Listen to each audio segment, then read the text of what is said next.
done with neocolonialism. What is this neocolonialism you speak of? Well, let's consult my pocket dictionary. It says here, neocolonialism is the economic and political policies by which a nation indirectly maintains or extends its influence over other areas or peoples. So, what does that mean? Well, basically, it's the influence of a developed country upon a developing country through economic or political means that leads to the crippling of its development. So it's like when a developed country takes advantage and extracts resources from a developing country? Yeah, you could say that. Hey Joe, I want to learn more about this neocolonialism stuff. Tell me more how about it. Why would a country do this? Well, when a country becomes independent, it struggles to sustain itself economically, and as a result, the newly established countries rely on developed countries through the leasing of their land, causing newly established countries to inefficiently produce food and revenue for itself. Oh, so because these less developed countries aren't able to produce revenue from itself, it sells the land to developed countries and hope to make money. But by doing this, they lose major resources. Why would a country ever do this? Well, it could almost be considered an act of desperation because less developed countries cannot afford the technology to participate in commercial farming, meaning they don't produce enough to receive sufficient revenue due to the lack of production. Because of this, the less developed countries lease out land in hopes for making enough money to boost their ability for production. So where does this actually happen? I thought you'd never ask.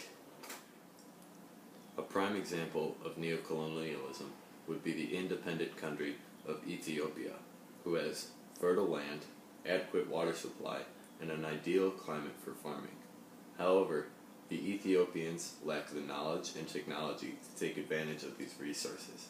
As a result, Asian investors, like those from India, bring money to buy land from Ethiopia in order to use their knowledge and technology to produce for themselves, extracting resources from Ethiopia and bringing them to India.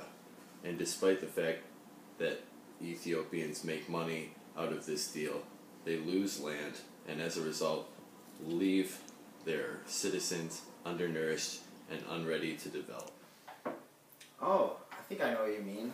So this only happens in Ethiopia, it doesn't happen anywhere else? Actually, most of the countries in Africa experience neocolonialism as well. Wow, that's really interesting. Can you show me more? Sure. This map shows which African countries are currently leasing out their land to foreign investors in the 21st century. And fun fact, worldwide, up to 115 million acres of farmland are leased out to foreign investors, and the majority of this land is in Africa. Oh, I now see what you're talking about within Ethiopia, that there are Indian investors there too. I also see German investors there also. I also see that the Chinese are investing into 4 other countries: the Democratic Republic of Congo, Zambia, Tanzania, and Mozambique. Yeah, actually, the Chinese invest more than $40 billion. Wow. In Sudan, I see that there are 7 other investors there. That must be because there's a lot of corn and oil. Hey Joe, now that I know all this stuff about neocolonialism, it makes me think this morning when I was walking, I saw an example of it. Really? Yeah, you want to go see? Yeah. Yes! On the way out. Man, I sure wish I could take care of this here chicken. Hello, Farmer Joe. My name's Donald Schrupp, and I would like to offer you $20 for this here chicken. Could you take care of it? I could, and I could produce resources. Okay. Here you go.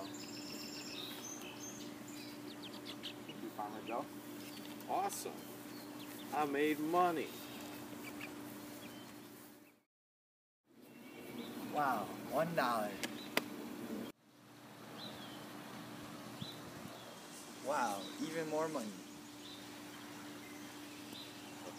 Wow, this was a great investment.